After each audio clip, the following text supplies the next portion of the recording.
Sorry, I'm late. My busiest days are the weekends, which should shock many people. But what can I say? That is life. So this is round 4. Round 4 is of the University of Ghana Rapid Chess Championships. We are having the winners bracket and the losers bracket. So I think it's a double elimination tournament. In the winners bracket, we have Arakan, Magdadese, and Random Noob facing against each other. Their game hadn't started yet, but soon it will start. And in the losers bracket, we have Bini versus Jaffa and Sneaker Lord versus Banesco, which is very interesting because it's been ages and eons since I last saw Bannerman playing chess. But it's good to see him playing chess, and let's see how well he does. Okay, so I'm still getting comfortable. A little bit disoriented. Anyways. But it's good to have you guys all here. Let's enjoy the games.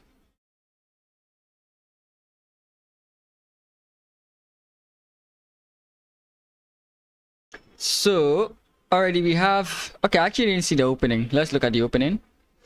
D4, D5, Bishop F4. We have a London system, I guess. E6, Knight F3, Knight F6, C3, C5, E3, Knight C6, Bishop to B5. Why Bishop to B5? I know this line can be played, but I don't know. It's not really what you want to do. Most people play this because maybe they're afraid of C4, but C4 is actually a bad move, believe it or not. It's better to keep the pawn tension. It's better to keep the pawn tension here than to resolve the pawn tension with the pawn push. That's basically where the issue is. So how does the game continue here? We have a Carlsbad structure. Interesting. But this structure is actually good for black. Believe it or not. What?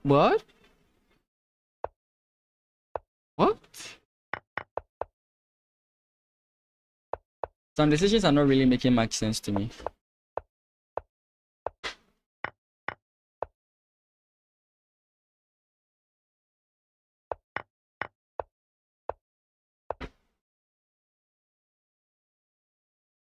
I mean, yes, I agree with like moving the queen away, but you could also play this. No, I'm wrong. Yeah, 9 jumps in is enough. Okay, that's fine. Let's get to the current position here. And white seems to be building an edge on the queen side. This knight is actually hanging in the balance. It looks very strong, but it's not held by a pawn. It's hanging in the balance, so it's going to be quite easy for... It's quite easy for white to find a way to remove it. He just has to figure out... And he has done that, actually. I think that's just... block. And the rook... The rook can trade, right?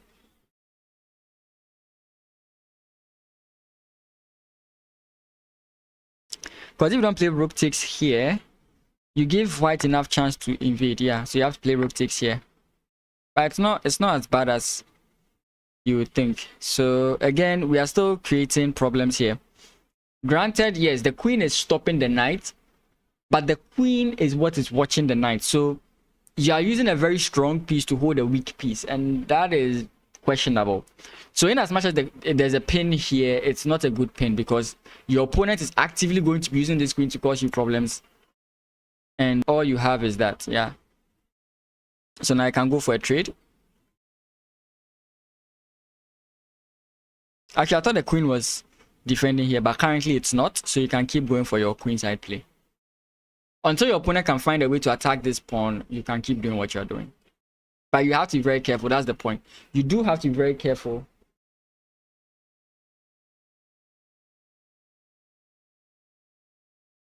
You do have to be very careful when you are doing that.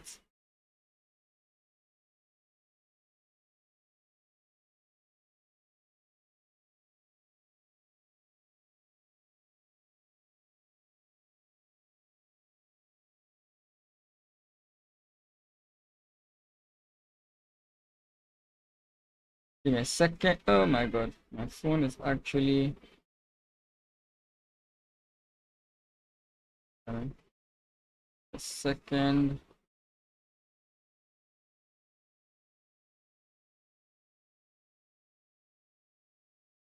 But actually, the top game is the Arakan game, but it's still not started. The Arakan's game hasn't started, or it's started and I can't see it. But other than that, I'm not seeing anything.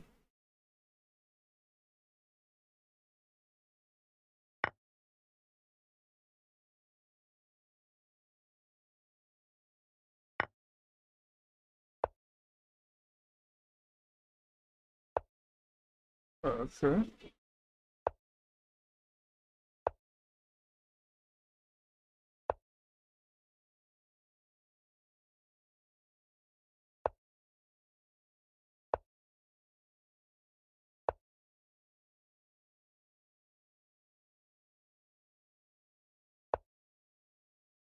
Black is slowly progressing in the center.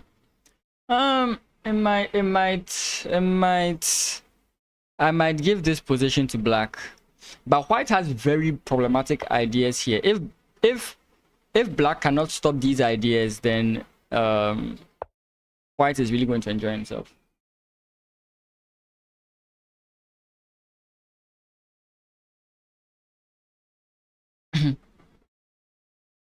Yeah, but you can see black's immense pressure, right? This is a 5-on-3, and it's not easily resolved.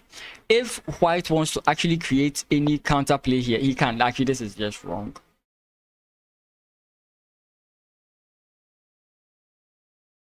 For example, I was going to say pawn push in the center. Pawn takes, pawn push, and this bishop is now guarding here. You can play this move and then now bring your king in to take these 2 pawns. He's trying to create a barrier with his pawns, like they block the king from stepping in, but it's not going to hold for long. Yeah. As nice as it is, it's not going to hold for long. I really think black has a lot. And if you can get into a dominant bishop versus knight endgame, I don't think you're going to enjoy yourself, because there's play on 3 sides of the board. The knight cannot support on 3 sides of the board. Right? You have 3 weaknesses. 2-on-2. Of course, you might lose this. Takes, yeah. Takes makes perfect sense. Then pawn push. Okay, yeah, pawn push is actually very slow. And now how do you solve this whole issue? There's no way to solve it, actually. There is no way to solve this issue.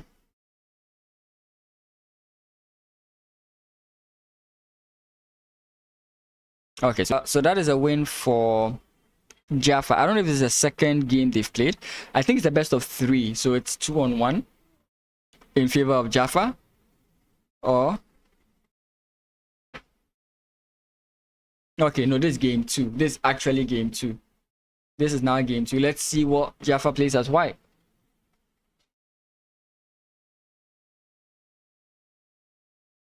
Did I just disconnect?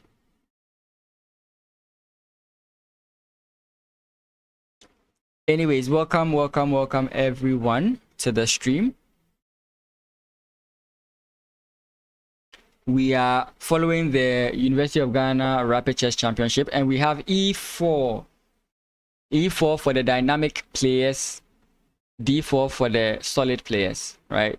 Those who like dynamic chess with a lot of action and tactics, they are the E4 players. And those who like more solid, maybe sometimes sharp lines, they go for D4.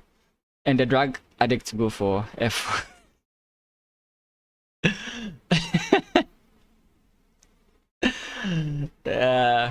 It's funny how, yeah, but it makes perfect sense. So we have E4. We are waiting for a response. We get my favorite Scandinavian. We get the normal E4, E5, King's Pawn opening. What opening are we going to get? What opening are we gonna get? Just confirming if this is happening to my screen alone. Okay, we have a Sicilian. Okay, are you ready for tactics? Okay, knight f3.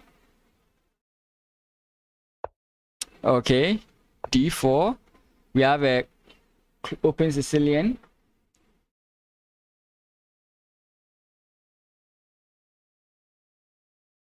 I feel like I made a mistake by saying that. But anyways, what is a closed? Anyways, knight takes e5, knight jumps back, and now from whatever, normally the knight goes here. I think there's a knight off. From whatever is played from this point on, then you can actually tell which form the game is going to take. Is it going to be a knight off? Is it going to be a dragon? Is it going to be a whatever you might want to call it? It takes very varied forms. Whoa, I have lost connection here. Very sorry about that. Okay, now it's back. We are stable again, guys. We are very stable now. Okay. Castle's kingside. I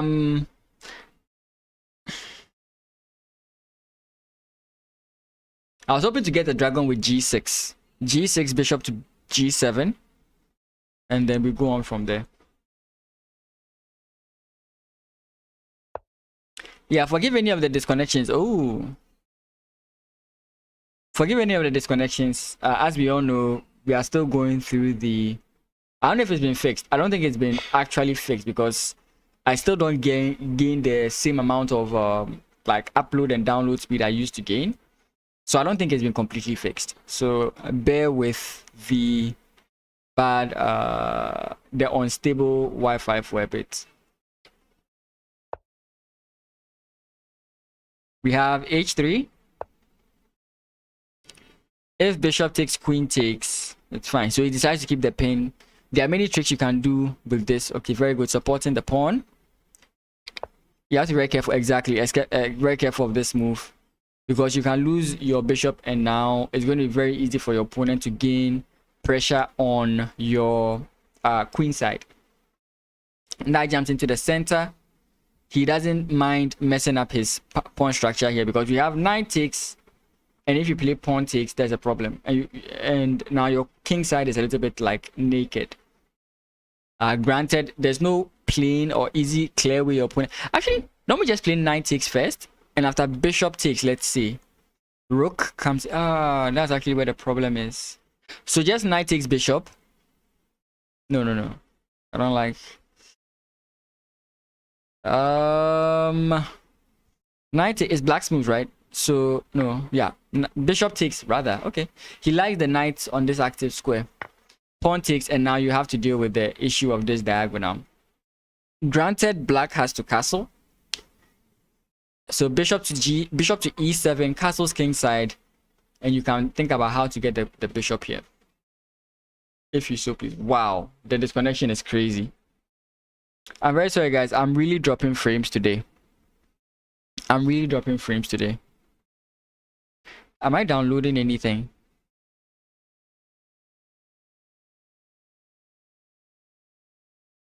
I'm not downloading anything. Because the internet is really disconnecting. Okay, let me try and close this.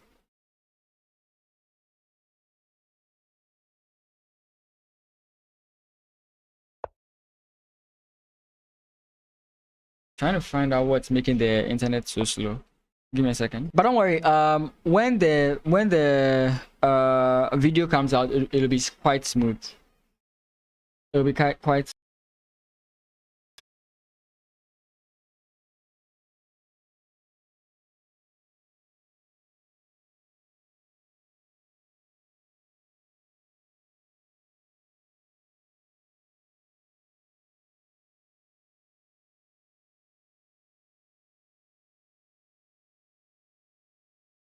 Okay.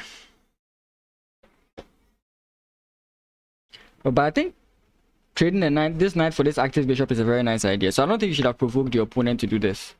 Actually, even this bishop should not even exist here. It should be somewhere here, right? So this is very bad for white because he traded a very good piece off. This knight is not going to exist here forever.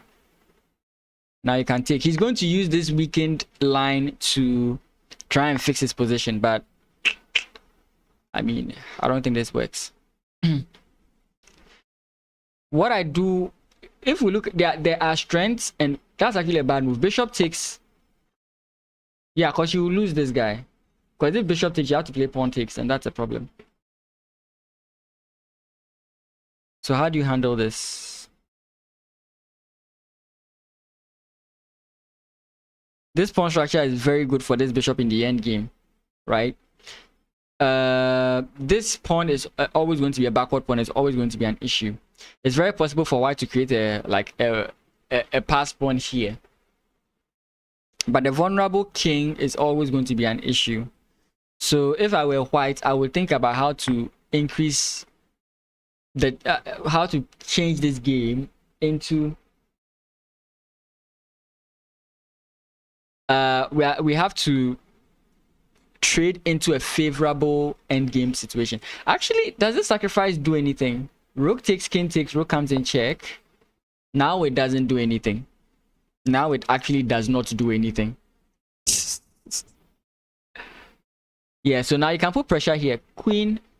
Okay. I mean, I do like the fact that the rooks are trying to build up on the weak side of the board, but it's not really going to amount to something. So I think he's hoping that he can focus all of black's.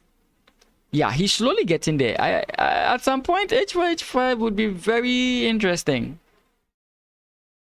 But how do you progress from here? Because pawn push does nothing. Rook to d1 is met with this. How do you invade? Actually, this way. How do you invade? How do you invade as white? That's the question white has to answer. I think white should abandon any ideas he has here and focus on the queen side, because he can create a pass pawn here, which creates problems for his opponent. Actually, I think this is the wrong group, because you allow this pawn push, this to happen. Because I don't need to watch this guy. I can just simply play this. And the moment you are distracted with your rook, I can go takes, right? Because, for example, here, rook comes in here, I come this way. I feel like this is a little bit slow, because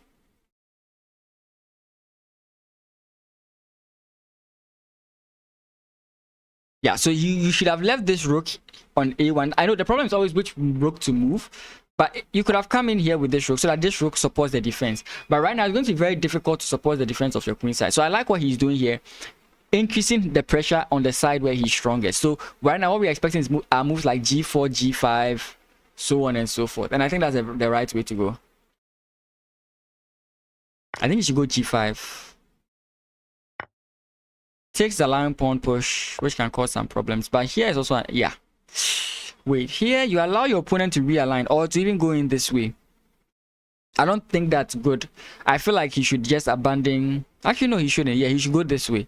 Prevent rook queen from coming in here with check. It's actually detrimental. Yeah, so here might be the way to go. But then you have like queen to g7 or something. I mean, all this. When you move, you lose the other one. The check and everything is bad. So you just have to accept one of them. Yeah.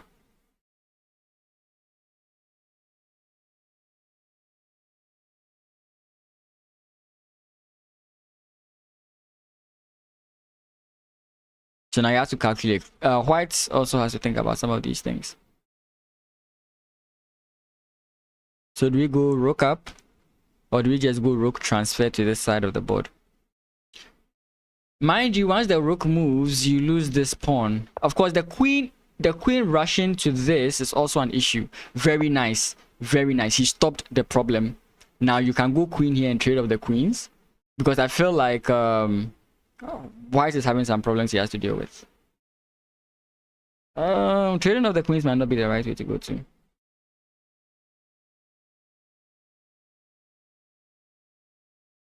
How do we make progress?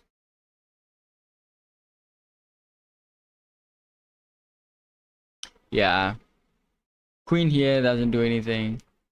It's a very difficult position to actually figure out.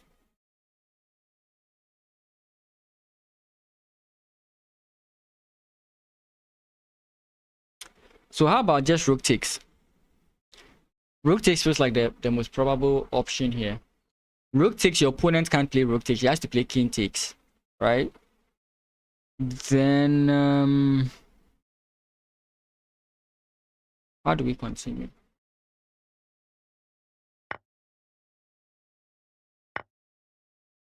Okay, he believes that if he allows you to take this, he's completely fine. And I agree. Because if you play queen takes, after takes here, you are losing. Right? Because your king has to move, and then this rook is going to deal with you. So right now, this is the problem he has to deal with. Actually, I think I might have made a mistake. Whoa. Wait. Yeah, but even if he didn't play rook takes, the same problem persists. Okay, so rook takes is actually necessary. So queen to e3, rook takes e3, king comes in here. This is checkmate. Okay, it's over. It's over. It's over. It's over. I can't find a defense for white. Maybe rook to g2. No, rook to g2 is a check. Okay, I don't find a defense. I can't find a defense for white. Yeah, it's over. Pawn push still doesn't work. Nothing works. So what could he have done here? Right now at this point I think white is lost, so I want to figure this out. Hey Kirby, how you doing? So what could he have done here? So takes pawn push. If you retreated with your rook, let's say here, you are met with queen check. Then you have to move your king. I think that was the safest option then.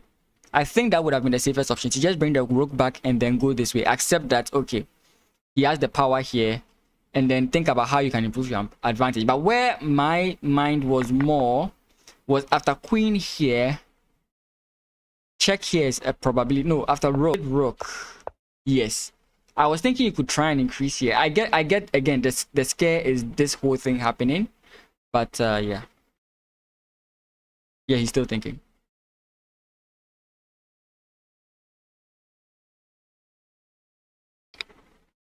I'm good as well. Berto, I see you. Is it Berto or Berto?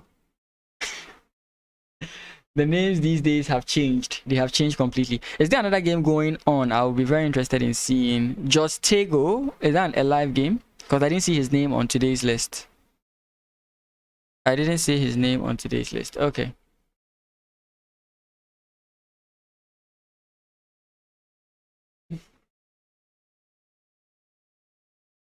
Yeah, it's over.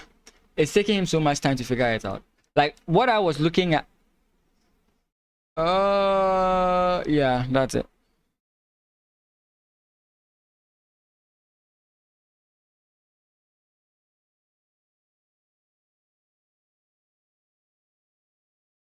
Oh wait, some actual games are actually going on. Okay, what other games are those?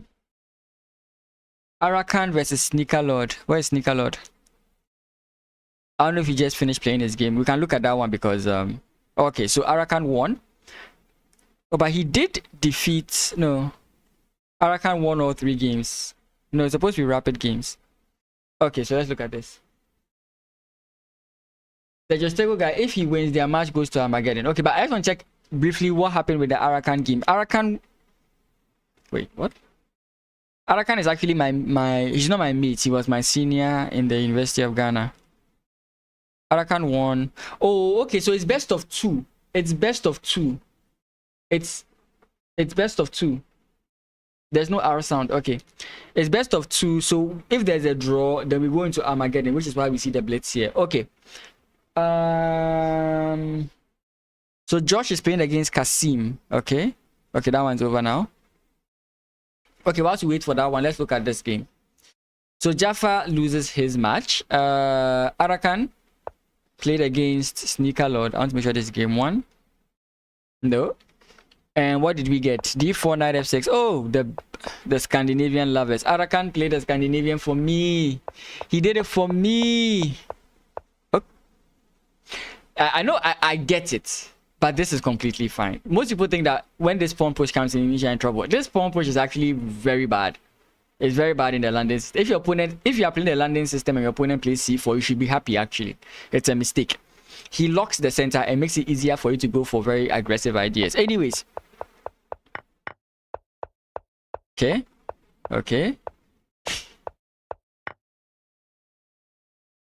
This move is strange. Now, I know you are seeing this. The engine is saying that bishop takes, knight takes is bad. Why does the engine not like this? If London tip here, this is like one of the most important pieces in the London system. If you don't have the bishop, you have lost every advantage you can, right? Because most of your attacking ideas involve this light squared bishop. So ideally, you don't want to remove this bishop from the board. So by removing this bishop from the board, now you've lost any attempt of attacking on the king side, any base ideas you have in the London system. So mostly some people try to trade off the light square bishop very early in the London system because it gives black an advantage, and that is the main reason why it drops from plus 0.5 to minus 0.1. Does it mean that white is losing? No. But then why would you trade off, or why would you make a trade that puts you at a disadvantage? Because playing this position as white is quite difficult. Unless, of course, maybe you have a superior endgame, which I believe Arakan would have against his opponent. Arakan being Magadise. Yep. He's making very anti-positional moves in the London system that I get why he's doing it, but I think he just wants to go for an endgame and win. And I think that is why he actually lost, because some of the moves he's making, it's quite obvious. But anyways.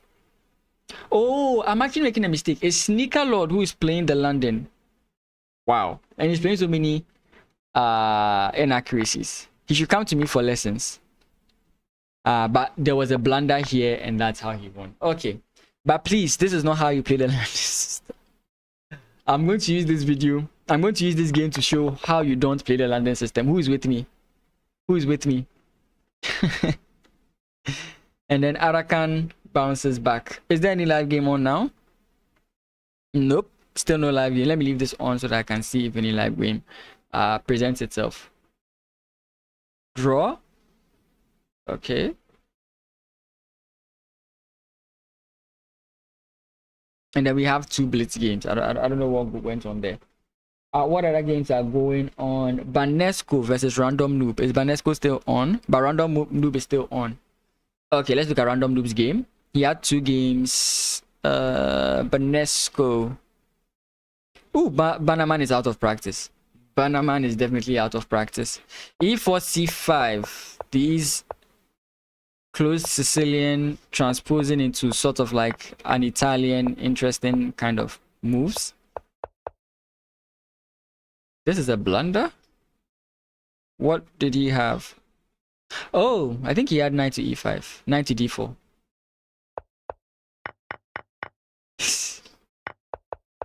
Yeah, so he actually did see it at some point. Oof. Oof. Oof. Oof. This is some strange chess. Banaman gets overly aggressive.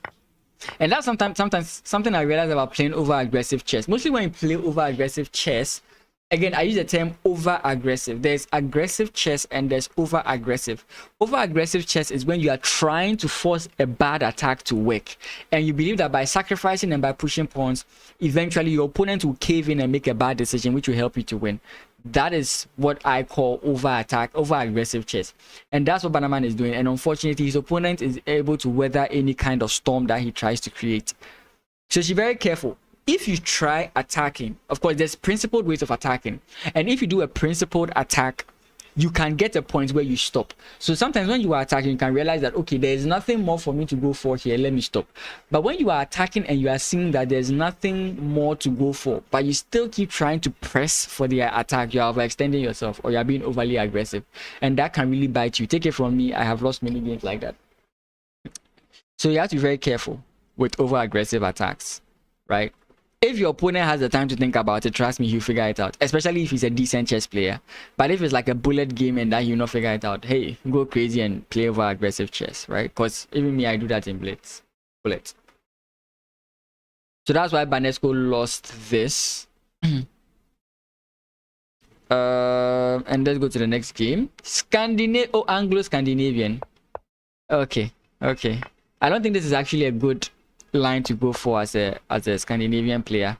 It's not what you want to go for. You solve a key problem for white, right? Now, I'm giving a lot of free things here, but if you study chess, you know about this, and then you know about this. Forget about this. You know about this, and you know about that, right? So this is considered a bad marriage, okay? This is not optimal in chess. If you want something optimal, it's this. This is the best relationship you can have between a knight and a pawn. And in standard Scandinavian lines, right, you force your opponent to have this issue. It's an issue. Not a big issue, but it is an issue. You force your opponent to have this issue. But when it comes to the Anglo-Scandinavian, the issue is no longer there. So after knight, if you come in here, there is no issue. There is no issue at all. Anyway, let's go into this. And you get this over. Why isn't he developing everything? Like, you should develop as much as possible before you make moves like these, because the more you trade, the more obvious it is that you haven't done anything active with your pieces. So you have to be very careful about that. I don't know if he was hoping for this so that he could play, for example, bishop here or something of that sort. It's possible that's what he was aiming for. This is too bad. A move this yes, he wants to get his bishop free, but you need something like this at some point. You need to weaken this at some point. You definitely need a move like c5 to weaken the structure at some point. And yeah, Jaffa is playing against who? Against Baini again. But it looks like time mods. Wait, am I? Give me a second. I'm more concentrated on the live games than the games that are not live. So what happened? Baini versus Jaffa. What happened? Jaffa won the first time, Baini won the first time. So this is Armageddon. Okay, so we're in an Armageddon game. So I thought it was Jaffa who lost both of them. And how did we start this? F4. Oh my goodness. Who is teaching the Legon students chess? That guy needs to be slapped. I'm just kidding. I'm just kidding. Anyways, we have the bets opening, which I've been seeing.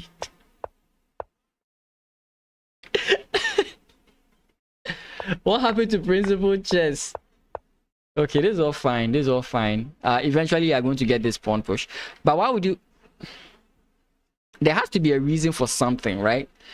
One move. Yeah, I'm on it. One move threats are not necessary. So, okay, you play the question. Okay, so you play knight here. Then the question is, what are you aiming for? What are you aiming for? And how easy it is for your opponent to refute whatever it is you are doing. Yes, you are attacking the queen. Of course, the obvious thing is that if you bring your queen here, I play pawn push. But then once the queen moves, what is your idea? So if the queen comes in here and the queen comes in here, what is your idea? If there's no idea, then why did you move the knight here? You have just wasted the move. I understand you don't want to lose the knight, but then you have to ask yourself such questions. Yes, you might say I brought the queen back, but this is weaknesses. Okay, if you're an aggressive chess player, weaknesses. Any pawn push in front of the king is a weakness, and it becomes more easy to target them. For example, if this queen wasn't here, I can easily draw this game. Bishop takes, pawn takes, queen takes, and that's it. Anyways, but always look at this. Once the queen leaves here and he can get his knight close to the position, this bishop sacrifice is not far. So this is what we talk about when we are talking about planning. You see the potential plans. I see this potential sacrifice. I know it can't happen now, but the moment black sleeps at the wheel, that plan is going to explode like crazy. So always think about that. Always look at the potential plans. Whether or not your opponent can do it now or execute them now is not really the issue. The question is, what is that plan, and should I be aware of it? As it's going right now, it might not be that big of a deal, because knight coming in here, you might have to sacrifice your bishop. The threat is stronger than the execution sometimes. I'm just spewing a lot of chess facts for anyone who is interested in learning. That's what I'm doing right now.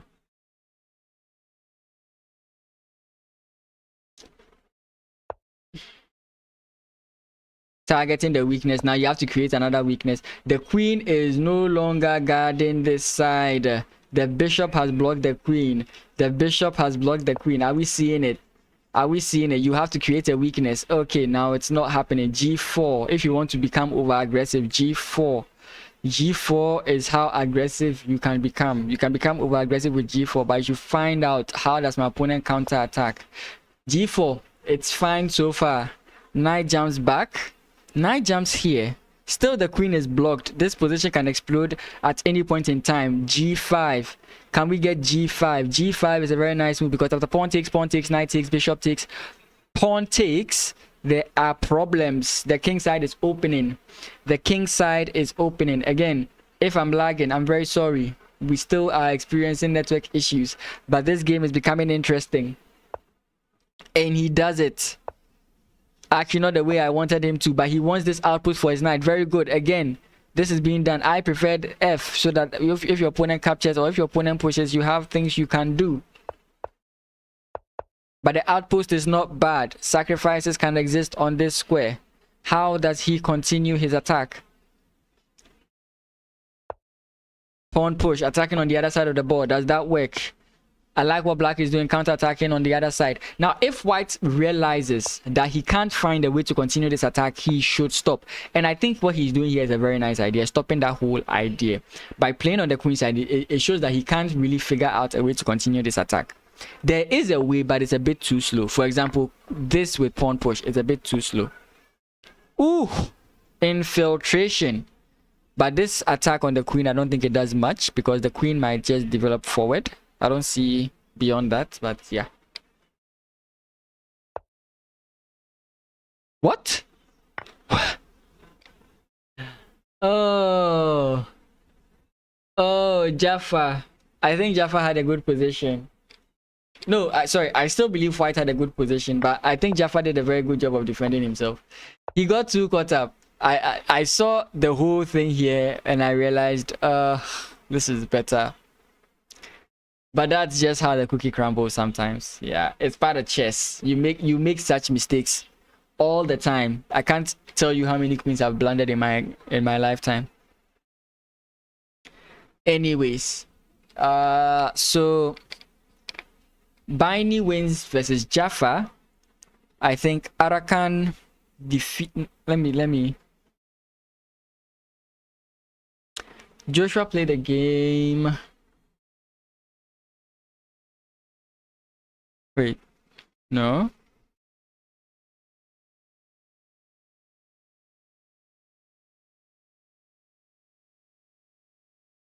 I don't think it's a real game. Just played against Kasim. Let's see how their game went. Again, very sorry for if you are facing any disconnections and any lags from the stream. Very sorry. Still facing some network issues, but hopefully they'll be solved in due time. We are looking at Josh Tego's game.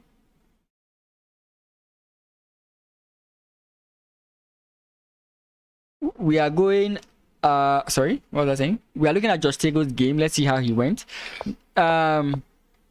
French defense. Yeah, just like the Scandinavian, these moves, the computer causes an inaccuracy on move one, right? Interesting. Okay, I'm very shocked here because from what I get from Josh, he seems to be a very aggressive chess player. And this is a structure also has another game going on. Okay, let me look at that one first, rather. The second one, which this one, no, not this one, this one. Okay, so let's look at this game. I think it's an Armageddon game, Berto, right?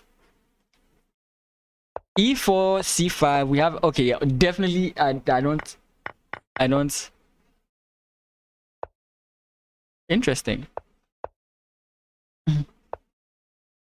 E6, and this is where we currently are. I'm not really much of an expert on the Sicilian, so I don't really know why white would not trade off, because I feel like even though we are going for an end game, there's a clear weakness here. Right, you make this bishop a little bit bad. Maybe he's worried about opening up this file, or he's not confident in his endgames. But maybe I've not studied this enough to know whether it's true or not. This is usually considered a poison pawn because of the move like knight to b5. He plays bishop takes. Okay, then this is just blunders. I was thinking there were real tactics and tricks going on, but these are just blunders. White is clearly better. Black is clearly better. So what happened here? Bishop attacks knight, he takes here. So the most likely move is bishop rook to b1, followed by knight to b4 or here.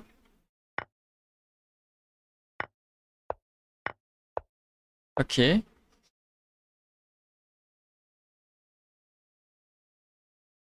Yeah, this is going to be very difficult to figure out because once your king moves to the side, you get hit with this. You get hit with queen coming in here, coming in here. And queen coming in here to come in here. Your king is coming in here with the rook coming in.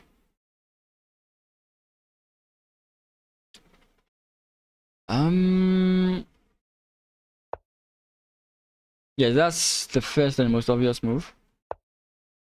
Okay, you get hit with a check. You have to go in this way, and then you have to hit. You get hit with pawn push. Pawn push is a little bit scary to make, but the point I'm trying to make is that you can open more lines against your opponent's king, because he comes in here, you can play this move. Now, it may not be advisable because your opponent defends that square a lot, so I don't really think it's advisable. But you can also play, for example, a6 followed by that move, and once the knight takes, you have another check you can focus on, right? He castles first. That's completely safe, and that's completely understandable. Focus on your defenses first. And now you can think about a6 b5. a6 b5 is where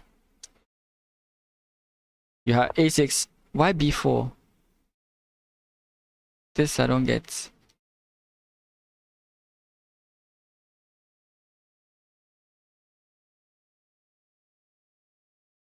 Because b5 is an attack, and if the knight has to take, then you can take it, but now you can't actually do that. You do have, like, for example, e5 with this attack. Yeah, but then that's my point. Why would the queen need to run away? When if the bishop comes in here, I can just play that, you know? This king is running out of space. The pawn is pinned. Which pawn is pinned?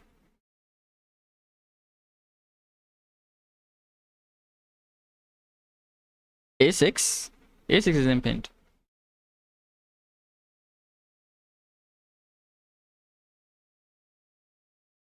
Or it's pinned. I don't see it being pinned. a6 b5. Not pinned.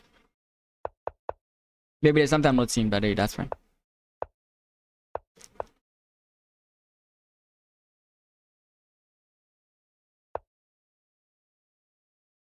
So now I just play the rook.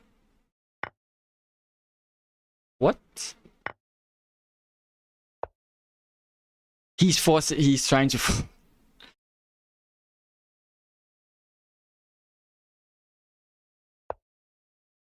pawn push here doesn't work. You have to figure out another way. Pawn push with this. Okay, that's also fine, yeah. I was thinking about how to bring the bishop in, but that's also fine. The knight has to move, attacking the bishop.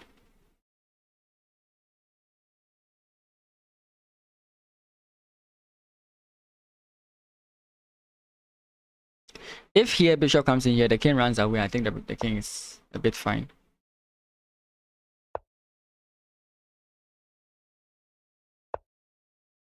You need a rook.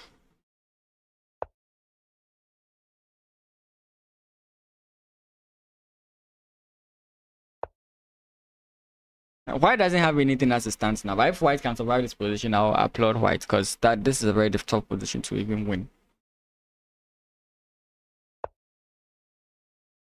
Because you have just 3 pieces versus these 4 pieces, and you are under an overwhelming attack.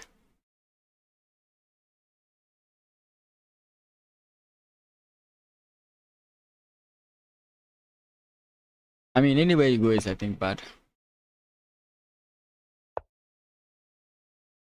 Oh, going all the way here to play pawn push and then coming here would have been sweet. But of course, after pawn push.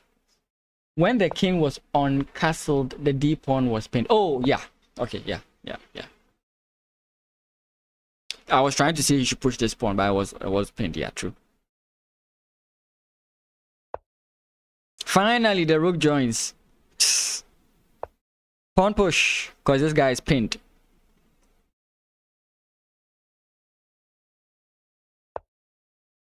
He wants to trade off, that's fine. Of course, you reject it. Pawn push.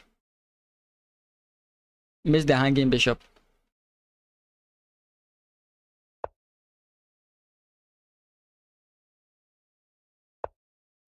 Yes.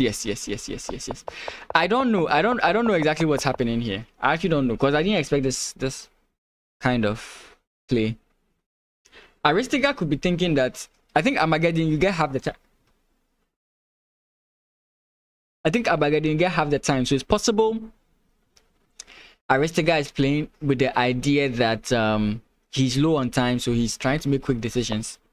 so that I can only think on Josh's time, which is a good strategy. So pawn push again. I'm still advocating for this move, and he's still not playing this move. Now the pin is gone. The rook comes up. You go back. I mean I don't get it.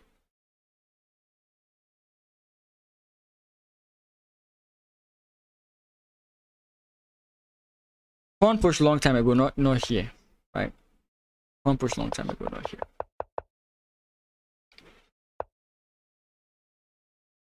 Check. It doesn't lead to anything because once this king comes in here, he's kind of safe. When you use chess master grandmaster edition, there's a game between George Waitkin and someone in the French defense, and the guy had 3 pawns here and the king was safe in this side of the board. The rook is leaving the defense. Interesting.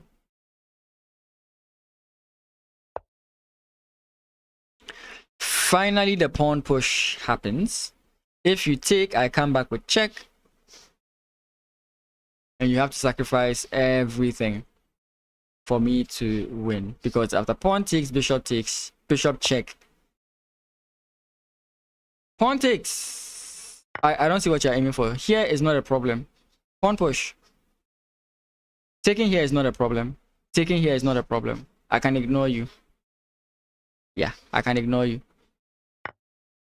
Pawn push.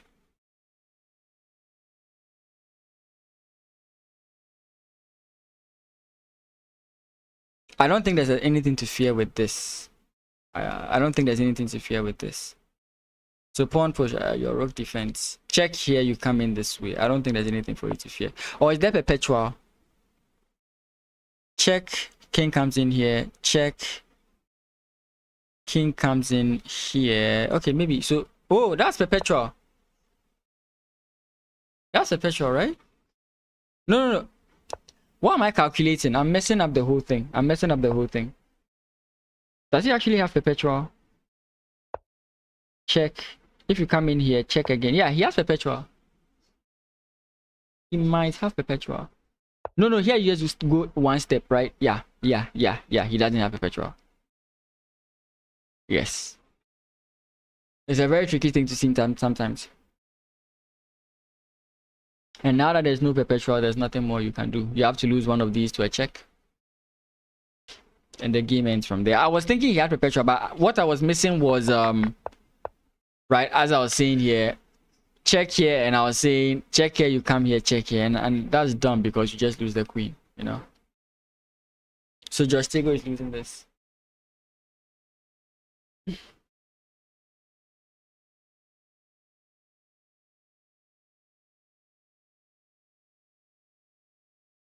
I mean, you can try and resume it again, but the position has switched, so you won't get a 3-4 repetition.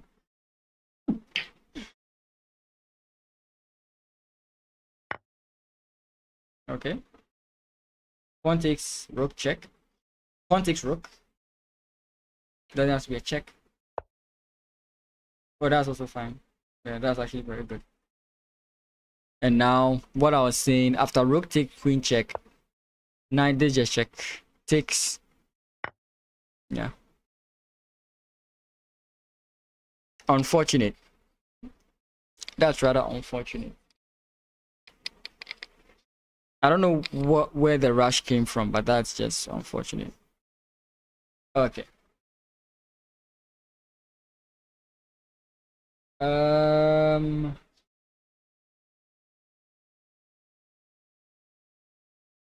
okay. I'm on the wrong page. I was on the UG page instead of the rapid page.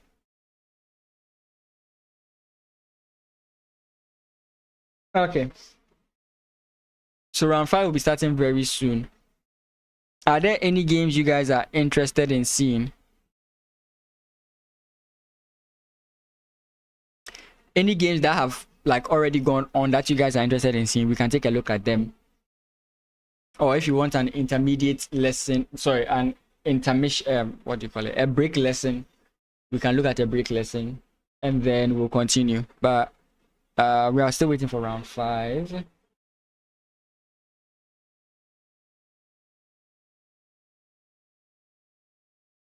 I really want um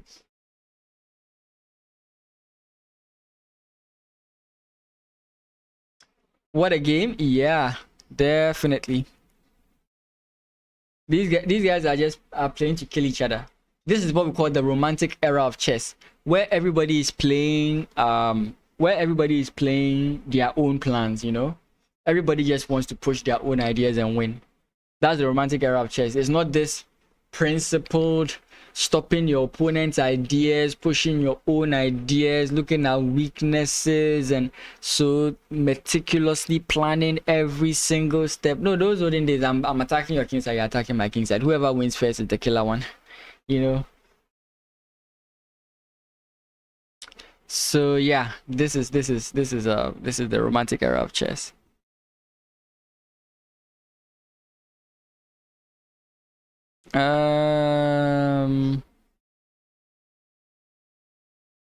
Arakan versus Jaffa from yesterday was incredible. I think I saw that. We can take a look at that. I'm not really sure if I saw that. Your recommendation on books for beginners. Usually, I don't like to recommend books for beginners because trust me, you struggle to understand lots of the information. But the book normally recommended is Chess Move by Move. I've forgotten who the author is, but Chess Move by Move. It's a good way. It's a good book that you can get into as a beginner in chess move by move. But mostly what I recommend for my students is that don't open a chess book until you are 14 to 1500. More strictly 1500, because chess books are a chore. If anyone who has read a chess book, you know what I'm talking about. And you are flooded with so much information. If you don't even have the basics or the fundamentals, which you can get from any video or from any chess person, books are a chore. I'm reading a book, Chess Pawn Structures by Mauricio Flores. It takes a toll. So for example, I'm learning the Carlsbad structure, right? I'm learning the where is it yeah, I'm learning the Carlsbad structure, and this is the basic like overview they give you, right? So you look at the pawn structure, you try and come up with the ideas, you try and come up with so many things, and they go into like great detail about pawn structure. So imagine you're a beginner and you are seeing something like this, or even if you're at 1200 and you see something like this, it really like messes you up. You have to go through lines over and over and over again just to find out where the error comes from, so on and so forth. So personally, I would not recommend reading a book if you are now starting in chess, personally, until you get to about 1500, which I realize now is so easy. Like, don't doubt yourself. Like, getting to 1500 is so easy. There are 4 books with chess book by. Let me get it for you. It's by very well known. Give me a second.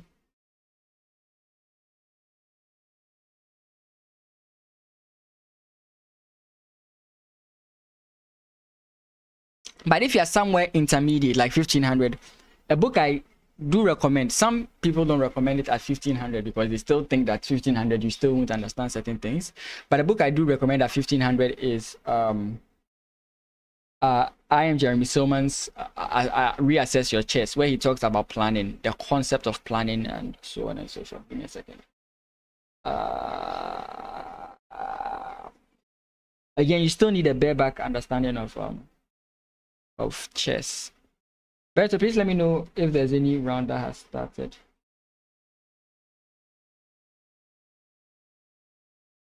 Okay. Where is this? I think I posted this book recently. Not recently, but like last year, August. So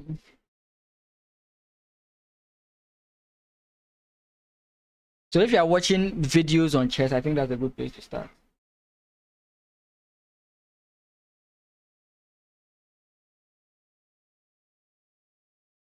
I think it's Ivan Chernev.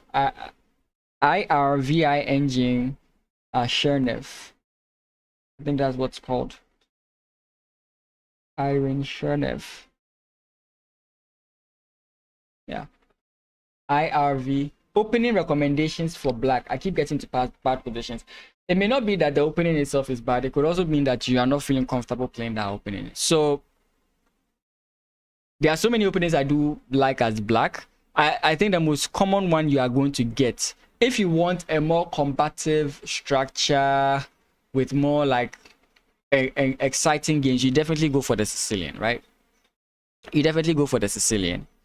But there's you definitely want to go for the Sicilian. It could be that the opening you are playing does not fit your style.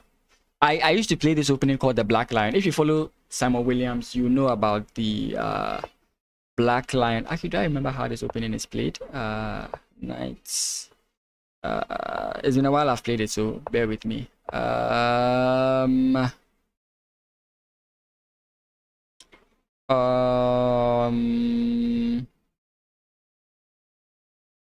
E4, bishop, c6. Video recommendations, I recommend John Bartholomew heavily. I like his solid style. The name again, Ivan, IRVI engine. Please, if you are not, I don't know your rating, but trust me, if you are not, don't try that book. But it's called Pawn Structures by Mauricio Flores.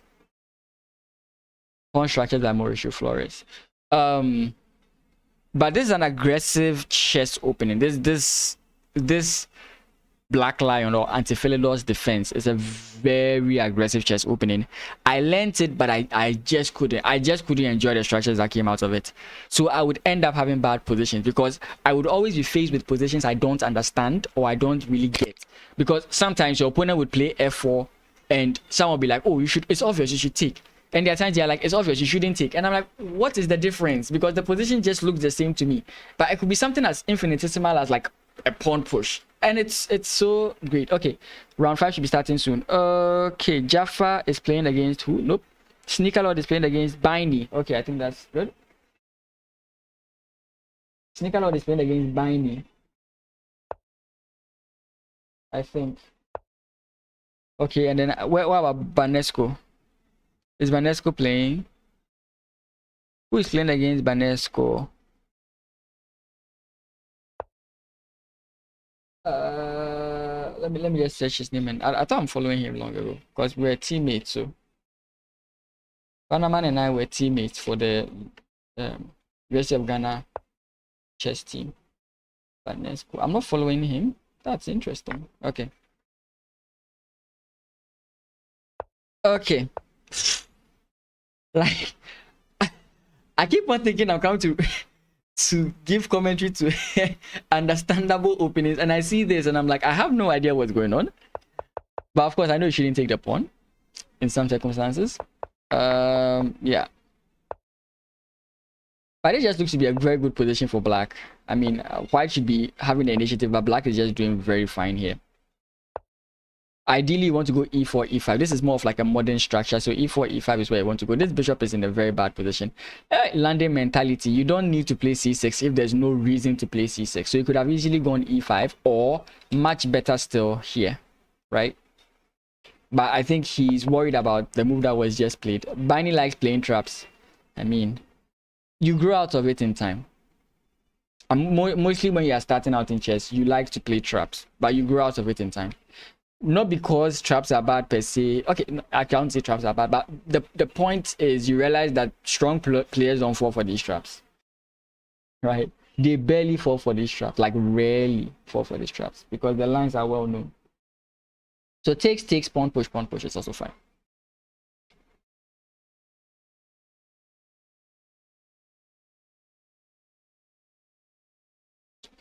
Oh, I'm actually, yeah, c5. Again, this is wrong. You are resolving the pawn tension. Pawn tension is very good to keep. When you lock the position sort of like this, you are making it very easy for your opponent to attack you. When you want to attack, one of the key things you should know is that you have to lock the center of the board, right? And this center is kind of locked. Maybe you could have just saved your pawn and then gone pawn push. Your bishop is here is very necessary, so I don't think you want to lose your bishop. Even if it's a fork, I don't think you want to lose your bishop. But I'm thinking that he wants, if pawn takes, then he's going to take this way and weaken his opponent's pawn structure, which I do find tempting. But I feel like this is going to be a very good attacker for you, and thus you should keep this piece on the board, right? So you have to know which pieces are more useful to you. You really have to know which pieces are more valuable to you in regards to the plan you are going for. And knights, for example, a rook may not be necessary in an attack you are going for. May not, very rarely, but may not be useful in an attack you are going for. So it's a much better idea to trade off the rook for. There's a line I play in the London system where I sacrifice a rook for a knight. It opens up very wonderful possibilities. So you have to know what you need for your attack before you play it. Okay, yeah. So I think this is the right way to go if you are white. Because takes, I still don't see like a proper way your opponent can attack. Because after pawn takes, knight can jump in here, cementing. And I don't see where your attack is going to come from. Right? Wait, what did he play? He doesn't want to support the pawn structure. Okay, I mean that's kind of fine. But the knight would have been very fine on this square too. So I don't see what the problem is. Knight takes. I don't know.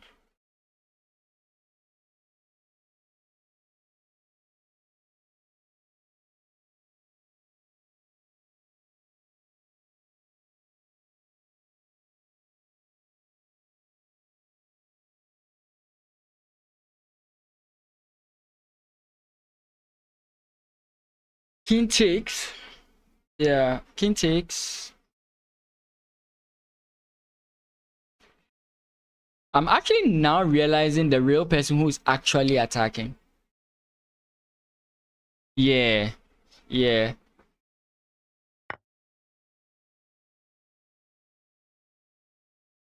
And even now, I'm looking at rook coming in here, king comes back. Because this is so much pressure.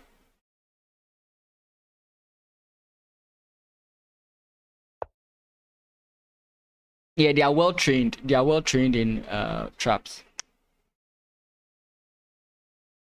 I think because my internet is not top notch right now, I'm seeing your chats way after I've spoken, you know.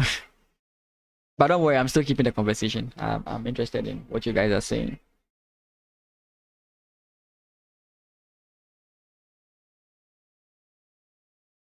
Okay, you don't want to leave this knight here, but also if you trade off, you are very stuck. Actually, you are not. Yeah, you are.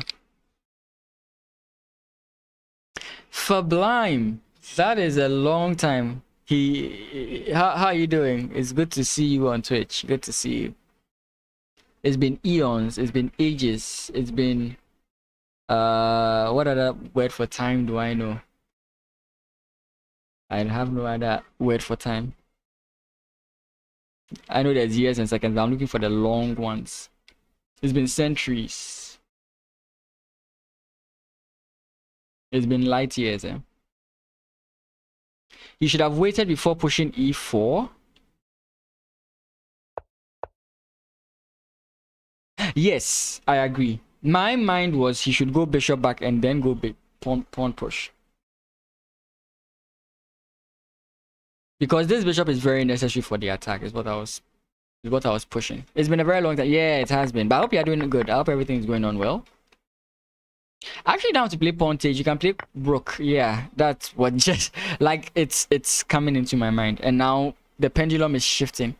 He wants to use it as a shield. I mean, check. Nifa check. How are you doing? Why not go for the check first? Yeah, that's what I mean. Why not go for the check first? Then you could play bishop here, attacking the queen. So, for example, here, I get it. Your rook is under attack, but you have a beautiful intermezzo move. I don't see any. So check here. I don't see what your opponent can scare you with at this point. Maybe later in the game you can do like maybe like rook here or something of that sort because of the bishop here. But check. King moves, let's say here, then maybe you have bishop here attacking the queen before the rook can come in. Then maybe we can play something else. Good to see you, Nifache. Or Fache. My pronunciations are very bad sometimes. Okay, but let's just see how the game continues. So eventually this happens. So I mean, Okay. Now there are 3 pieces attacking your g7 square. How do you defend against this? He goes for the check first. Hey, Bunny, what's up? What? Okay.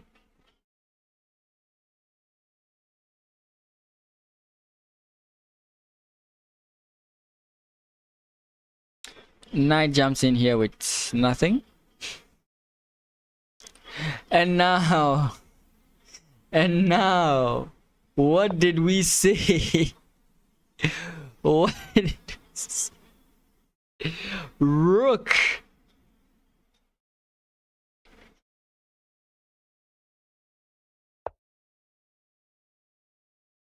Wait, what?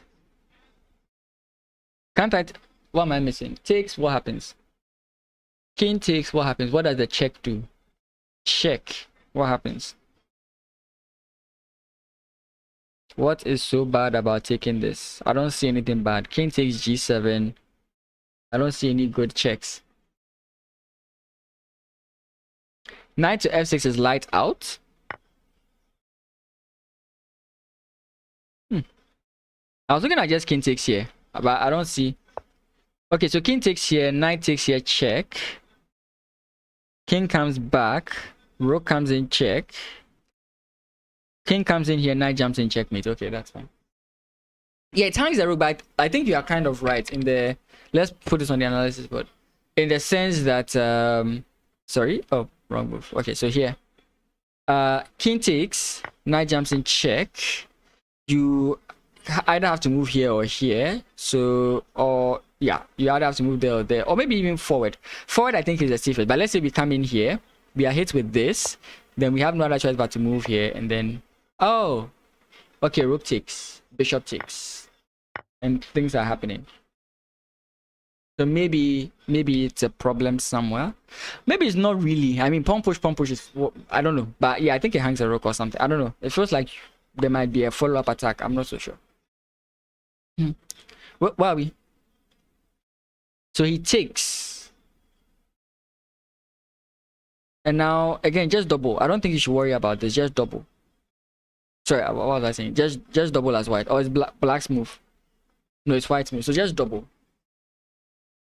You can play check here if you want to play check first, but maybe doubling is the way to go.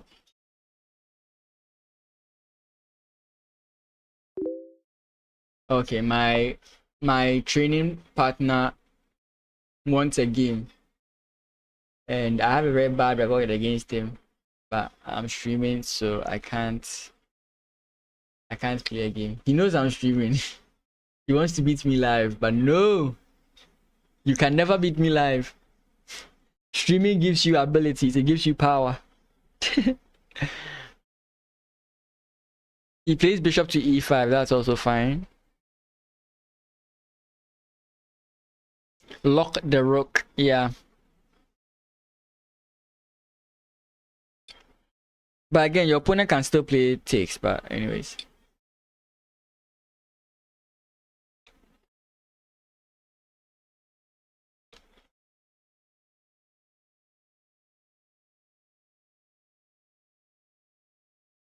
Rook g8 is mate, not yet. Okay, still not yet mate.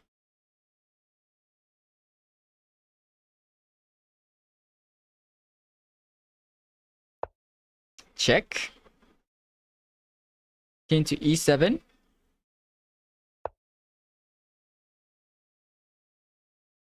I mean, how do you open up the position? That's what you need. The king is quite safe where he is now. So how do you open the position? The king is quite safe where he is.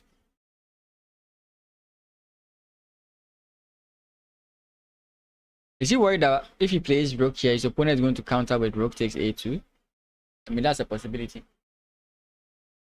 And yeah, Royals, you wanted to defeat me live on stream, right? You wanted to defeat me live on stream. I'm not going to give you that satisfaction. I'm not going to give you that satisfaction.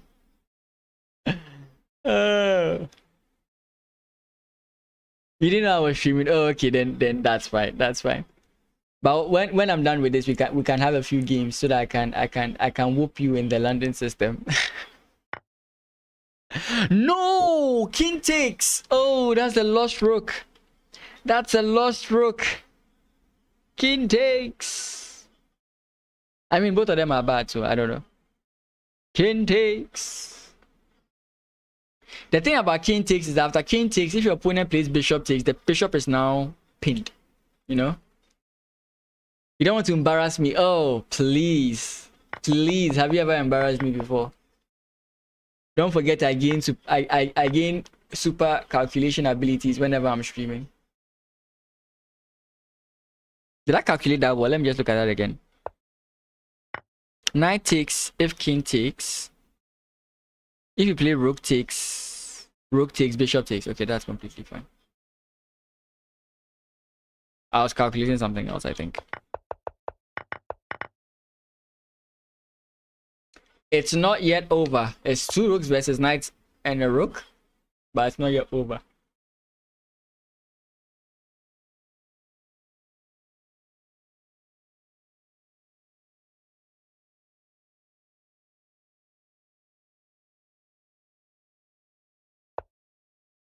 Okay. Yeah. Targeting this, but the king can just defend.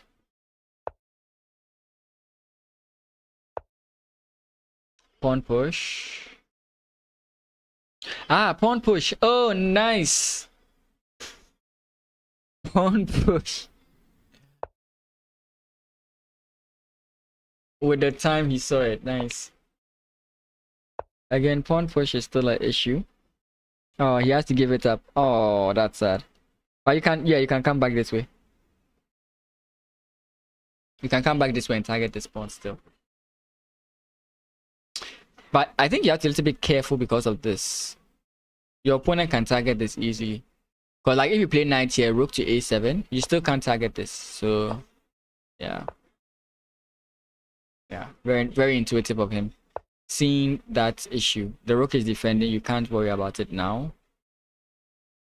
How do you play, make counter play? I think, okay, I was thinking this. I mean, the king can always come in this way and create problems.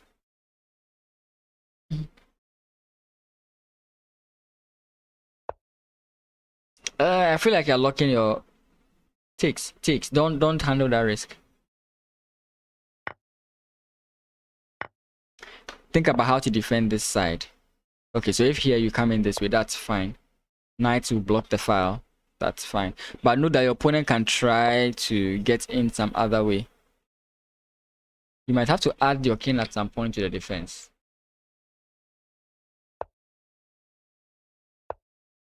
Biden is a bullet player, he's fine. He's definitely not fine, that's for sure. He's definitely not fine. What? That allows check. Okay. But I'm saying that you allow your opponent to quickly attack this, like with check, and that was it. Knight jumps in here attacking this rook. Was a move. Attacking this rook, sorry, was a move.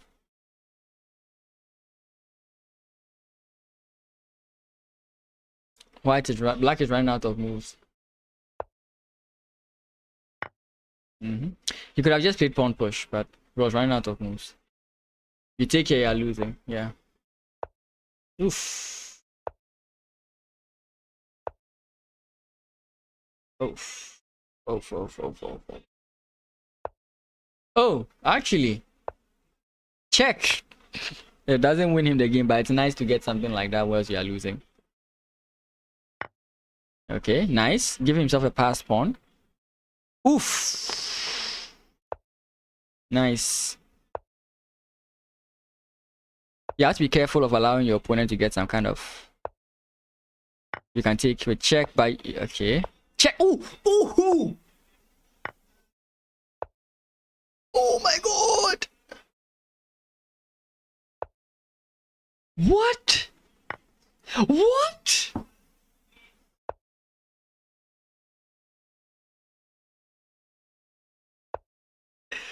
What?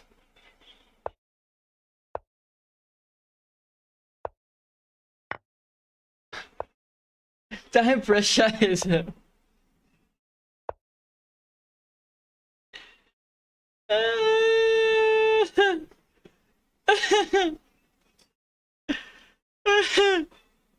Bang disappointing once again, yeah. That was crazy. Instant replay.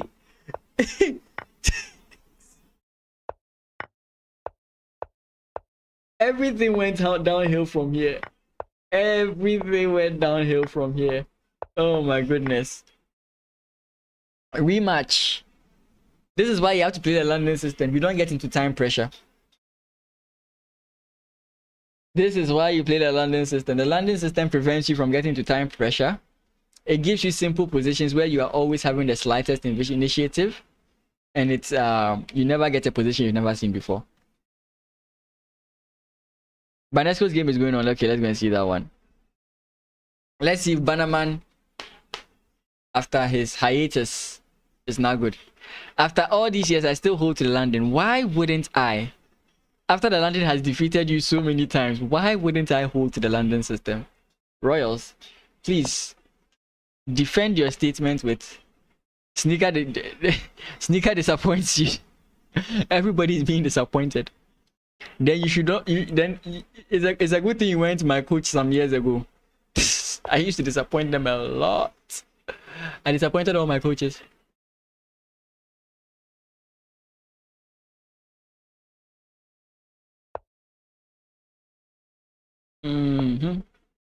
It wasn't until I discovered the London system that I stopped disappointing them. The moment I discovered the London system, my coaches were proud of me.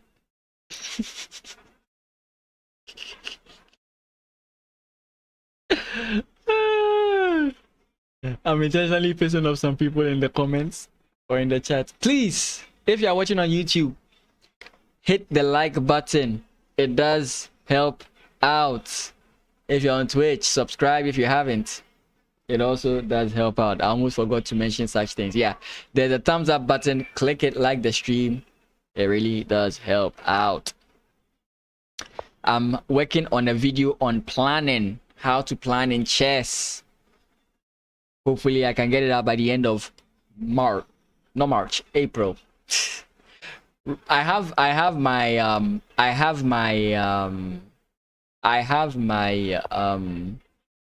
my essay, and I have the design of the whole thing. What I need is chess positions to support the points I'm looking at, to explain the points. I'm trying to dumb it down as much as I possibly can, and hopefully this method of teaching planning would help. I mean, there are many methods of teaching planning, but maybe this will help give you a clear way of thinking about planning. I've tried to make it as basic as I think is possible. It's Pen's reaction for me. Actually, in PM chess, I'm Mason. Pen is my brother. I'm Mason. Yeah. Oh goodness. So the queen definitely has to move away before this takes happens.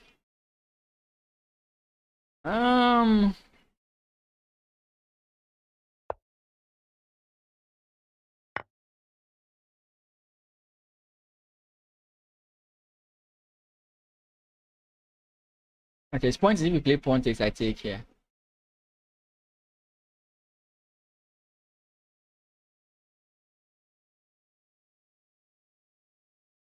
And that's why the pen Mason is hyphenated. Oh, it's not here. Oh, okay. Yeah, seeing PM chess. Yeah, but it's pen hyphen Mason. So it's not like the first name is Pen and the surname is Mason. No, it's Pen Mason. Takes. The infiltration has begun. Takes. Okay, that's fine. Intermezzo move. Developing the bishop before dealing the critical blow. It's fine. I completely agree. It's fine.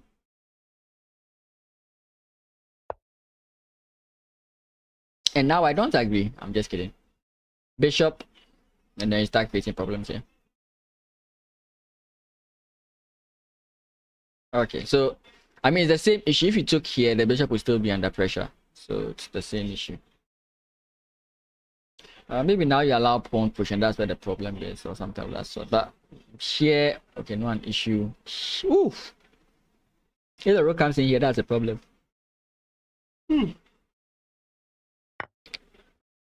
Takes, and you have to deal with a knife and a spoon. Takes here, queen takes, bishop takes. It doesn't really matter. You have this. But there's a checkmate threat. Okay, so you have to be careful.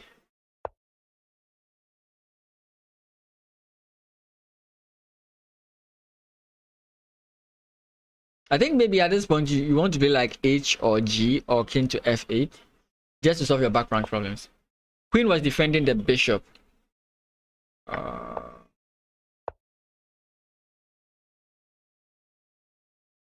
Yes, the queen was defending the bishop. Did I say anything about winning the piece? Because I was looking at takes and then winning the pawn. Sorry, I'm on the wrong screen. I was thinking about taking the knight and then taking here, but I later on realized that the rook comes in with checkmate.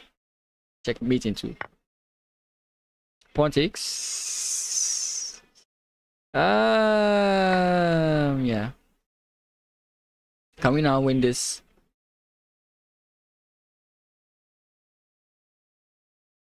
Dan, welcome to the stream as well. Everyone who is lurking, welcome to the stream. Feel free to give your comments on the games. I'm having fun here, so you can have fun as well. Don't worry, I'm going to make some crazy move suggestions you won't understand, and by crazy I mean bad. So yeah, prepare for those bad lines I'm about to recommend to you guys. Again, I'm still thinking you should do something about his back rank. Like right now, it feels like there's nothing going on, but at some point, you're going to really wish you had made a move in your back rank. Again, right now, it's not an issue. Okay, queen here. Okay, well.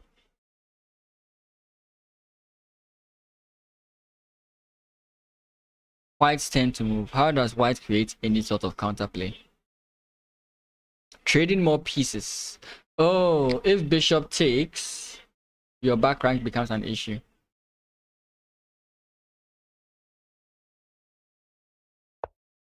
Finally, the back rank issue is solved.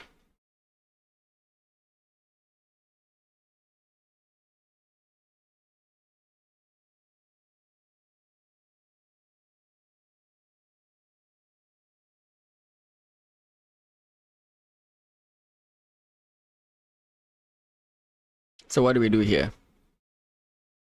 I think you should just trade off. You can move your bishop back, but now your opponent is going to have a tempo move. Whoa! You can take with check first. Take with check first. King moves up, then you block with your bishop, right? Yeah. I think that's a mistake. No, the rook also defends. Okay.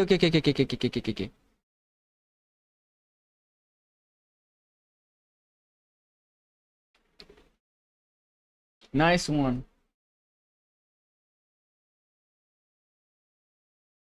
Nice one. I mean, tactics, sometimes we slip on tactics. Yeah.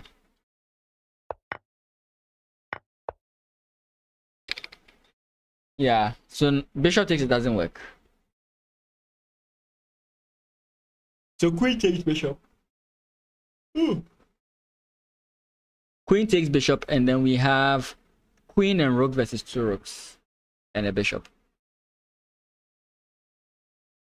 which should be winning for black. Again, considering white's. Why would you do that? It's the same results. Yeah, there's no point. Like, if you did it this way, it's the same thing, right? If you played queen takes check, yeah, it's the same result. So I don't know. So white resigned, black is victorious. So Banesco wins, and now we're on the rematch. I forgot what Bannerman plays. He plays English. Okay, let's see if he remembers his English games. C4, C6, knight C3, G6, and now Bishop to g2, I think e3, d4. I think those are the lines. I think those are the lines. Guys, I'm going to leave this on. Again, I've been out since morning. I haven't really eaten anything. So I'm just going to get a cup of coffee. But I'll leave this on. And I'll be back in a bit. Actually, I'm just going to heat the water. I'll come back. Then I'll go again for the coffee. Be right back. Woo! Get my mug.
Okay.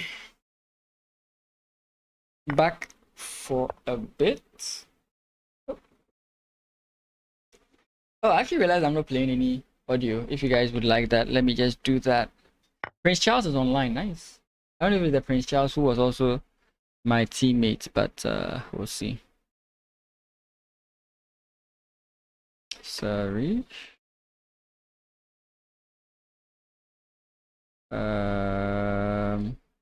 Let me go for hi-fi. Okay. I'm loving the support for the players. Thank you guys for coming out. It seems you really enjoyed the games. You really enjoyed chess, and I'm happy to see you guys enjoying chess in the university despite your 23, 24 credit hours, depending on which course you are doing. Those doing 6 credit hour courses, let me know how you're doing. And that's your project. That's 6 credit hours. Unless, of course, the standard has changed. Let me lower the music a bit more just so it doesn't interfere. I personally don't like the music. So where are we now? Okay, Banaman is seemingly doing well. He had this very nice passed pawn here. Black is also weak on the queen side. So it's going to be interesting to see how Black tries to create something out of this. I don't know if he can actually go for pawn push with knight takes to try and get his knight more active, because his knight is not doing anything where it is. And I think if you play a move like knight to c7, you allow your opponent to push the pawn even further, right, with this threat. He does it either ways, yeah, so that's fine. So ideally, you might want to play this move to try and stop this, but you have to ask yourself, can my opponent follow up with anything else? He doesn't go in here. Why? I don't see any immediate follow-up. I see an opponent like defensive move, but I don't see follow-ups. Or he's afraid that if he plays this, he loses the pawn. Okay, that's legit. Oof.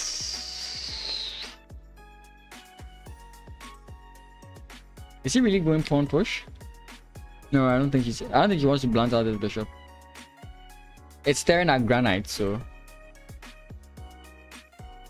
knight takes b4 is best.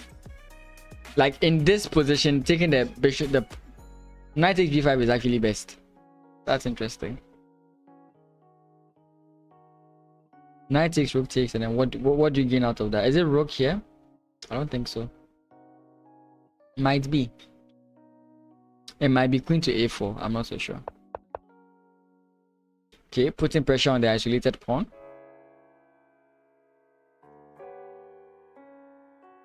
Pawn, you can't play pawn push because of this guy.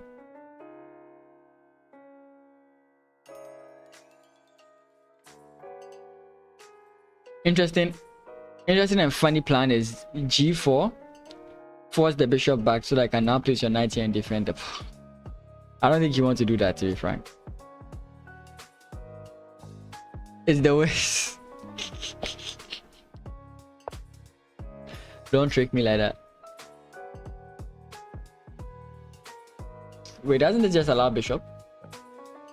Oh, okay, but then you can win the pawn. Everybody's trying to be sneaky. Except Sneaker Lord. I actually don't know some of you by face. I know some of you by name. Some of you have approached me before, like when I came around for some of your tournaments, but I still don't know most of you by face. And I am very bad at remembering faces. So please bear with me if I don't recognize your faces sometimes. It takes me a while to know your face. Usually the first thing I remember of somebody is the back of their head. It's interesting.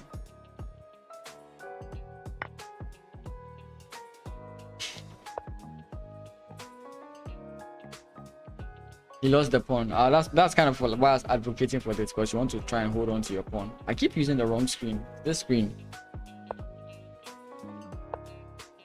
Knight jumps in with the threat of knights here, but the bishop can easily defend. In that case, what's his follow-up?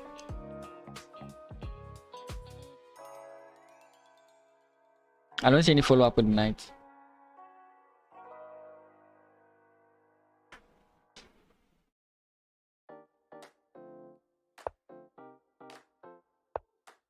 I saw this, but then I was like, oh, okay, it's actually here. So rook here is the only way. And rook here means that there's a possibility of this happening. So you can simply play rook takes, and then knight jumps into c for 7. Yeah, so basically it's you're going to go down and exchange. So rook here, then if you see the tactic, you go rook takes.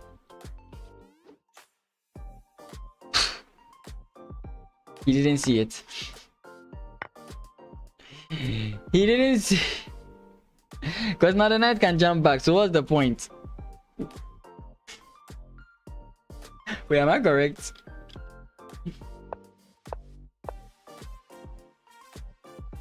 You take rook takes, you come in here. You're attacking these two.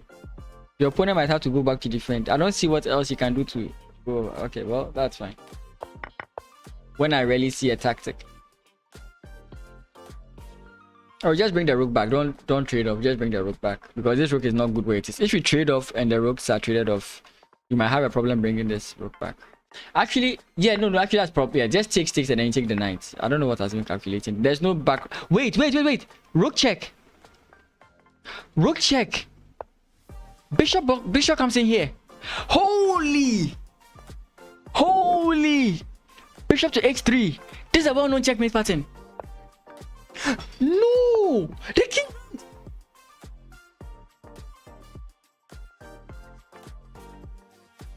He got it wrong.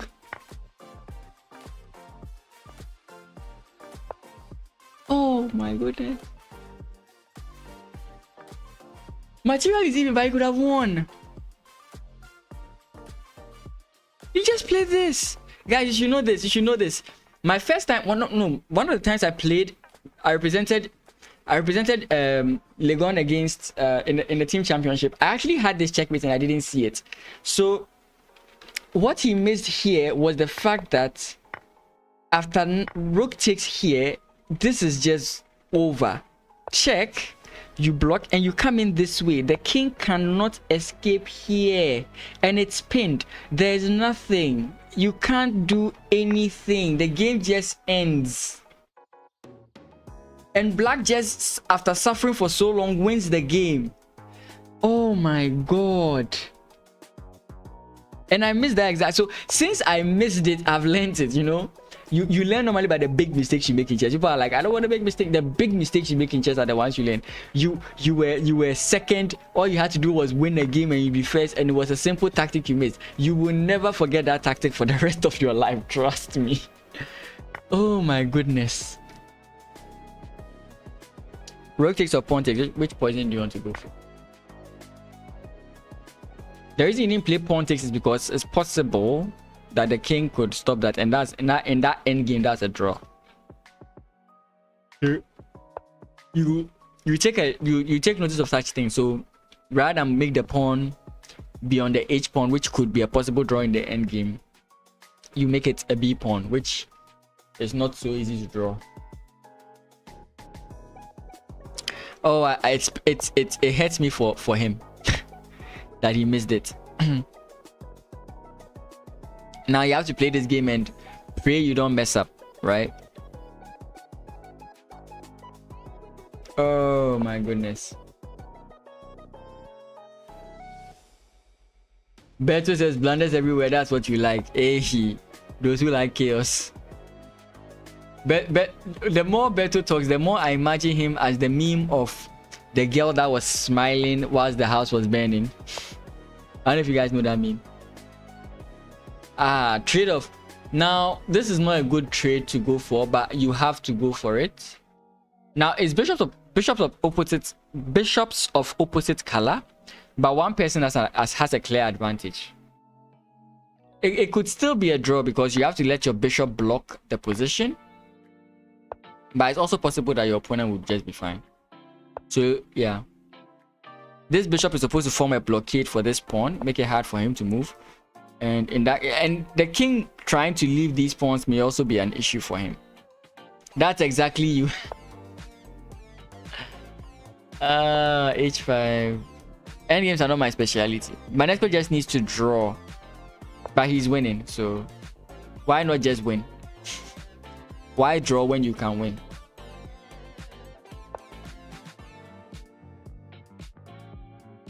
Pawn push takes.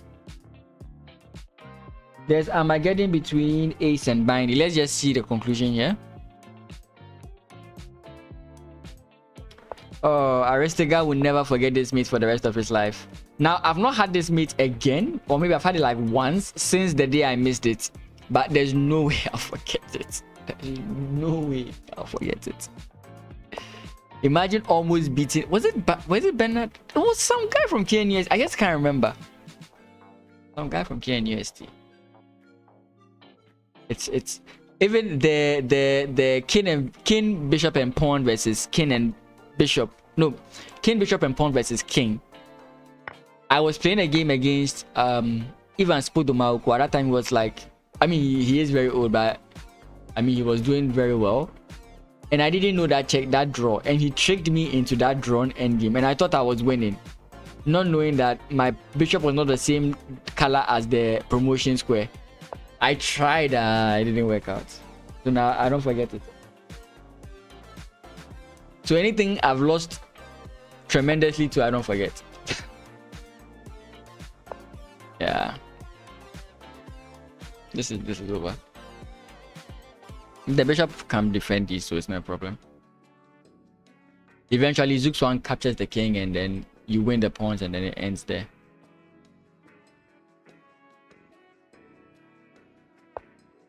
Yeah, so pawn push, bishop takes, king takes.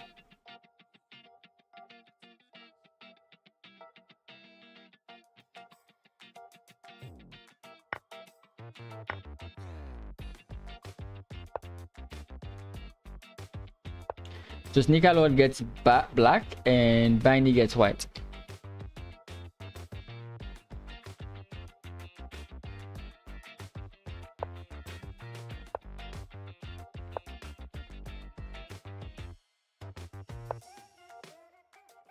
Oh, what was I saying? This guy is protected. Okay, finally he resigns. So Bannerman wins with 2 wins. Let's go to Biney versus Sneaker Lord. It hasn't started first. Wait, it's I am Finn streaming. He barely comes on. Like, give me a second. Please tell me he's doing a versus streamers. No, he's not. I've lost 3 games against him. I really want to beat John Bartholomew at win at least once. And I know I can. Just want to beat him at least once. I mean, if you just increase the time control to 5 plus 0, I would definitely be able to do something. Oh, okay.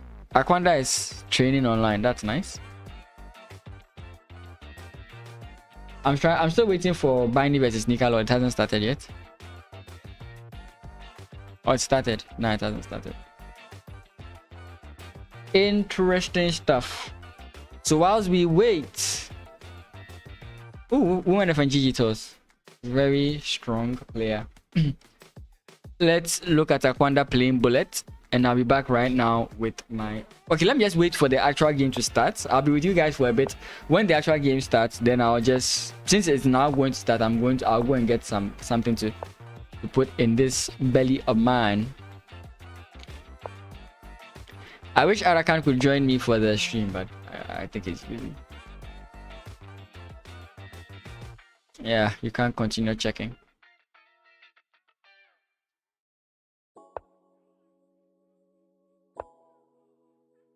Queen runs. This guy's hanging. If not for this pawn, you can do this. Trade off 1 pair of rooks.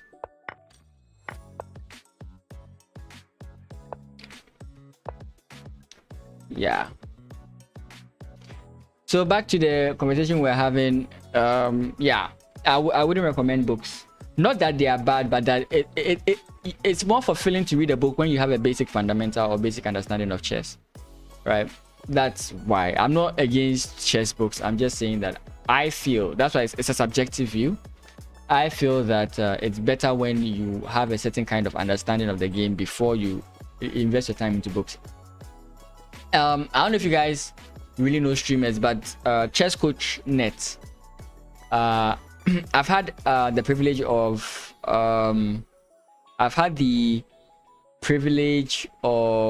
having him advise me on some of my games, and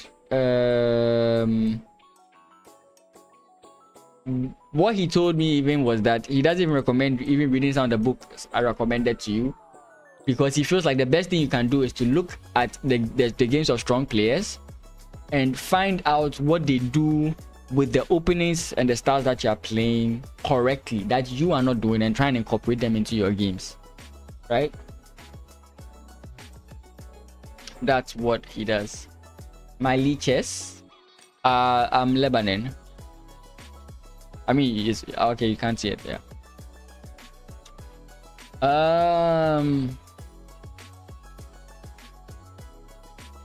Okay, it started, right? I'm hearing Battle of the Minds. Yeah, it started. Okay, so give me a second. I'll be right back.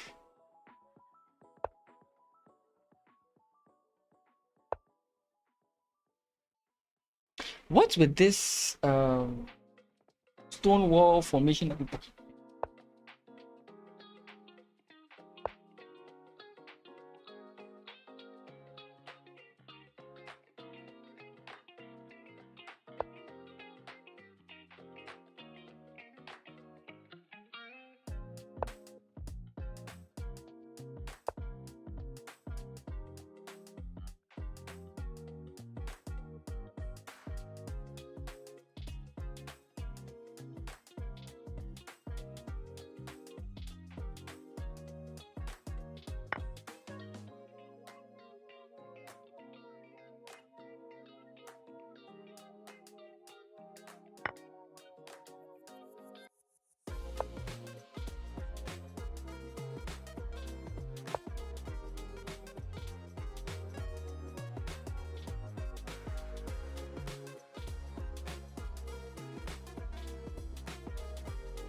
Okay. Buy me sneaker lord. What just happened? Yeah, Lebanon.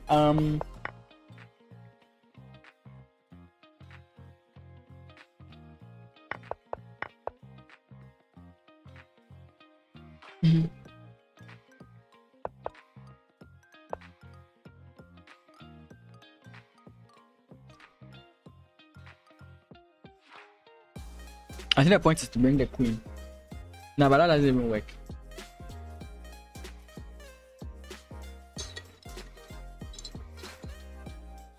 Yeah, Lebanon.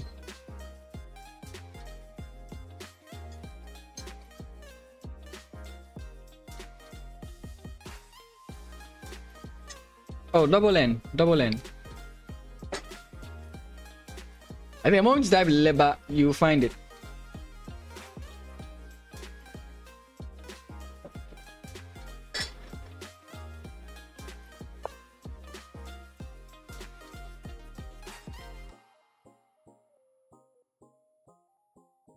Your opponent will try and force you.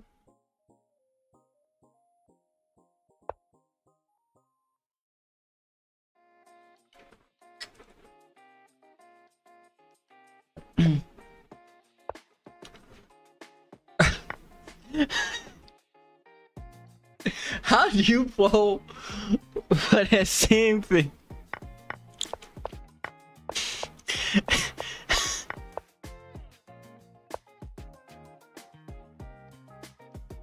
And now as a back rank checkmate, you have to save your queen. And now you're going to lose the queens because you're going to trade off the queens.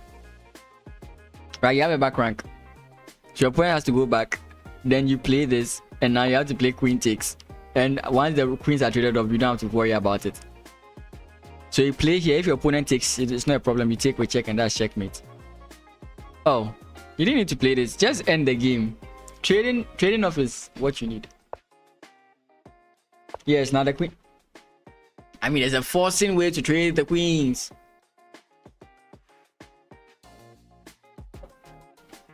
Yeah, up so much material, just trade down. It's one of the plans in my in the video I'm working on.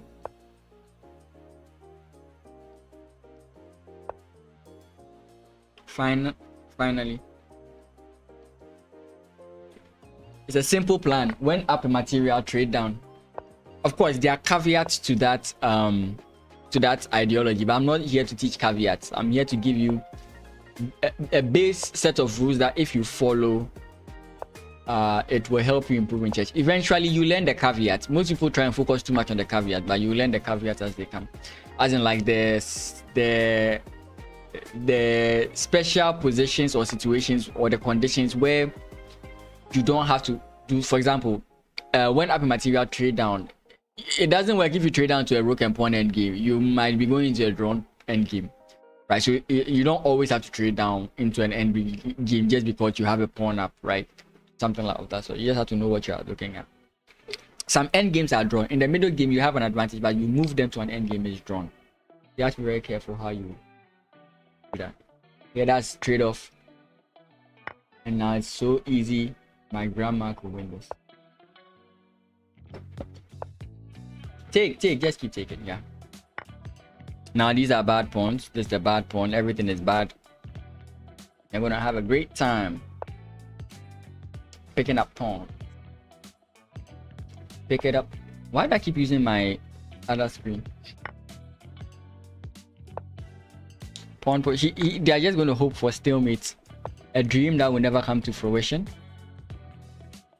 He's still playing, yes. Chess players are stubborn sometimes.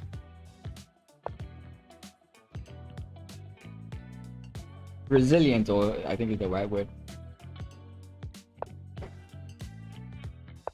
Bring the bishop back. This pawn is going to help you not stalemate your opponent. Here. Oof. I'll take.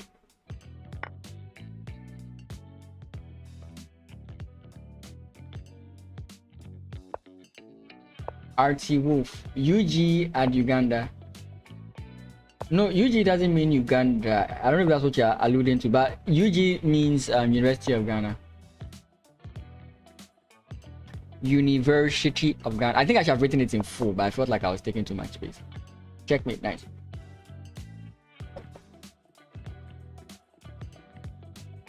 Game 2, I think is what we are waiting for. No. That's actually the end of this one. This was an Armageddon match between Biney and Sneaker Lord, and Sneaker Lord wins his game. Farida, are you in chat? I like disturbing Farida because I want her to be. I'm very bad at bullet. I want her to become strong in chess. We need a lot of female chess players. Yeah. Bertie, we can play another time. Trust me, if I play right now, you just clear me off the board. My bullet sucks. That's the end? Okay. Don't worry, I stream on Mondays, I stream on Tuesdays, and I stream on Friday. There's always an opportunity, okay? So don't worry. You will definitely have an opportunity to play against me. So guys, thank you for being around. We've come to an end to a wonderful time of chess. As always, this is PM Chess, Pen Mason Chess. We stream Mondays, Tuesdays, Fridays, sometimes Saturdays. I mean, when it comes to Fridays and Saturdays, it depends. Because the moment you hear Thursday, I'm very, very busy. You know. Yeah. So thank you guys so much for being around. I really do appreciate your presence here. If you have enjoyed the stream on YouTube, please like and subscribe. On Twitch, you can just follow. If you want to subscribe, it really does help me out. Thank you so much, and I'll see you guys on Monday. Oh, sorry, tomorrow. Tomorrow I might not stream the full thing, but tomorrow. So guys, thank you so much for being around. As always,